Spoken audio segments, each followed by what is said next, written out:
Nous avons connu toute la journée d'hier, et particulièrement hier soir dans cette salle, sur la question de la caducité ou non des institutions en place. J'ai dit que je ne voudrais pas que ce soit la télévision qui serve d'élément catalyseur et d'étincelle pour encore créer des problèmes au sein de la conférence qui en a déjà suffisamment. Il faut accepter le maintien de l'actuel président de la République qui assurera pendant une période de 6 mois les fonctions de chef de l'État.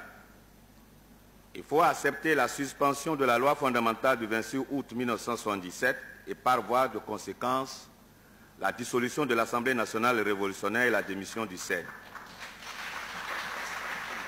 Il faudra aussi la suspension de toutes les institutions judiciaires actuelles et la mise en place d'autres institutions qui puissent nous permettre d'avoir la démocratie, la vraie démocratie. En ce qui concerne la nomination par le président de la République d'un Premier ministre, si cela est retenu par la conférence, il ne faudrait pas qu'il soit un membre du PRPD et non de ces organisations de masse.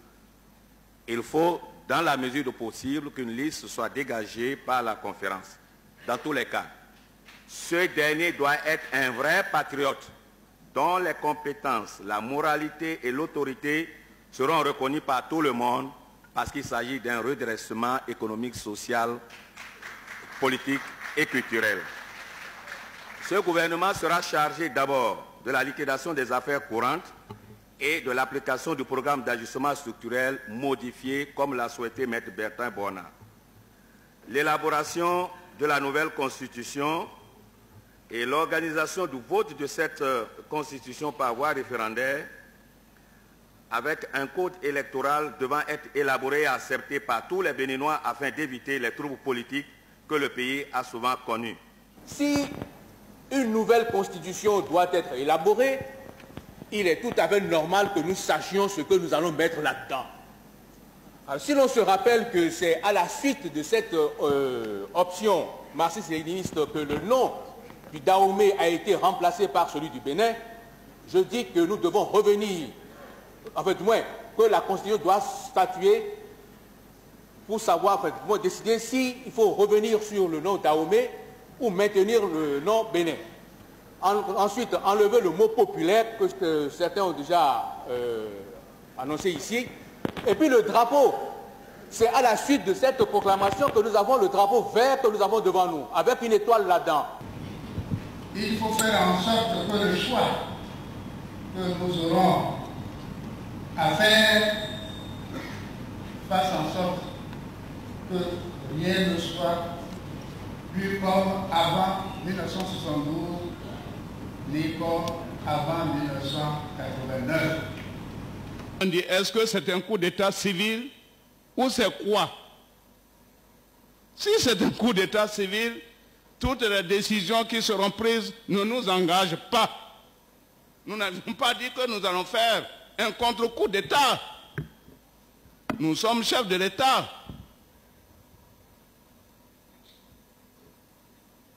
Nous n'avions pas besoin de le faire.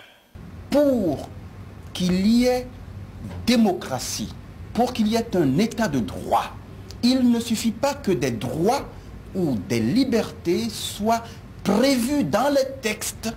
Il faut encore que les bénéficiaires de ces droits aient le courage de les exercer effectivement, de les prendre, sans attendre qu'on veuille bien les leur octroyer. Je pense qu'il appartient au peuple souverain de décider si oui ou non c'est la liquidation effective de l'ancienne politique à travers les hommes, les structures et l'idéologie qui la portent, si oui ou non c'est cette liquidation complète que le peuple demande ou pas. Mon Dieu pardonne, ce sont les pécheurs. Ils ne savent pas ce qu'ils disent. Nous avons dit, nous ne pouvons pas nous prononcer le mot de démission. Vous pouvez nous destituer.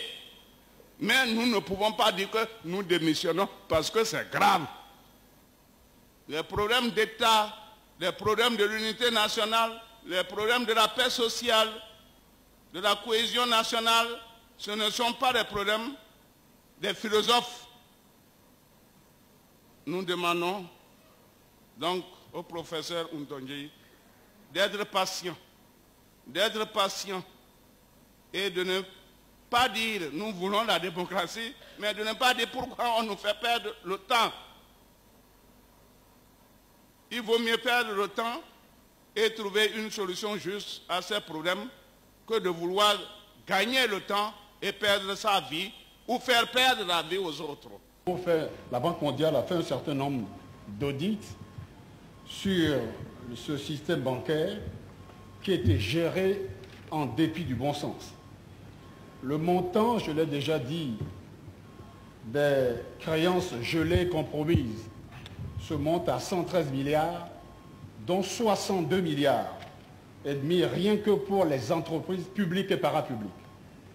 Ça, je trouve que véritablement, ce problème doit être réglé au sein de la commission sur l'enrichissement illicite, parce qu'il n'est pas normal qu'on ait gaspillé l'épargne des travailleurs. Et si les syndicats avaient fait leur travail, ils auraient dû demander qu'on fasse rendre gorge à ces personnes. Nous travaillons gratuitement et c'est ce qui a amené la corruption rampante.